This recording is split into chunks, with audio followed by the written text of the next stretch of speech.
రాజ్యాంగ స్వర్ణోత్సవాలు చేసుకునే సందర్భంలో కేంద్ర హోంమంత్రి అమిత్ షా డాక్టర్ బిఆర్ అంబేద్కర్ను అవమానించారని తీవ్ర ఆగ్రహం వ్యక్తం చేస్తూ శ్రీకాళహస్తిలోని అంబేద్కర్ విగ్రహం వద్ద సిపిఎం ఏరియా కార్యదర్శి గంధం మణి ఆధ్వర్యంలో కేంద్ర హోంశాఖ మంత్రి అమిత్ షా గో బ్యాక్ అంటూ నినాదాలు చేస్తూ సిపిఎం నాయకులు నిరసన ధర్నా చేపట్టారు. ఆంధ్రప్రదేశ్ ప్రజలకు అమిత్ షా క్షమాపణలు చెప్పాలని డిమాండ్ చేశారు. ఈ సందర్భంగా గంధం మణి మాట్లాడుతూ పార్లమెంటు సాక్షిగా డాక్టర్ బిఆర్ అంబేద్కర్ను అవమానించిన కేంద్ర హోంశాఖ మంత్రి అమిత్ షాకు ఆంధ్రప్రదేశ్లో అడుగుపెట్టే అర్హత లేదన్నారు. అమిత్ షా పర్యటనను సిపిఎం తీవ్రంగా వ్యతిరేకిస్తోందని చెప్పారు. అమిత్ షా వైఖరికి నిరసనగా రాష్ట్రంలోని ప్రజలు ప్రతి ఒక్కరూ పెద్ద ఎత్తున నిరసన వ్యక్తం చేయాలని పిలుపునిచ్చారు. దేశ ప్రజలకు వెంటనే అమిత్ షా బహిరంగ క్షమాపణలు చెప్పాలని, తక్షణం మంత్రి పదవికి రాజీనామా చేయాలని డిమాండ్ చేశారు.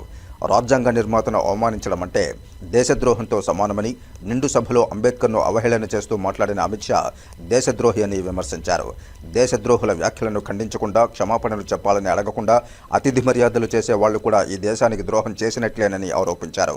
వారితో వేదిక పంచుకునే పార్టీలు, మౌనంగా ఉండే పార్టీలు దేశానికి ద్రోహం చేస్తున్నాయని, వెంటనే అమిత్ షా తన పదవికి రాజీనామా చేయాలని, ప్రధాని నరేంద్ర మోదీ అమిత్ షా సభ్యత్వాన్ని తొలగించాలని వారు డిమాండ్ చేశారు.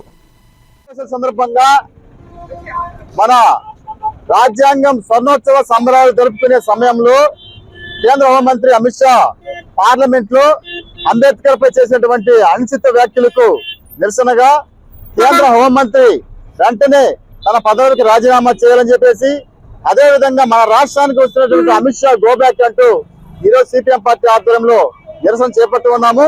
రాజ్యాంగం రచించినటువంటి అంబేద్కర్ ను ఈ విధంగా అవమానించినటువంటి కేంద్ర హోంమంత్రి తక్షణమే దేశ ప్రజలకు క్షమాపణ చెప్పాలి.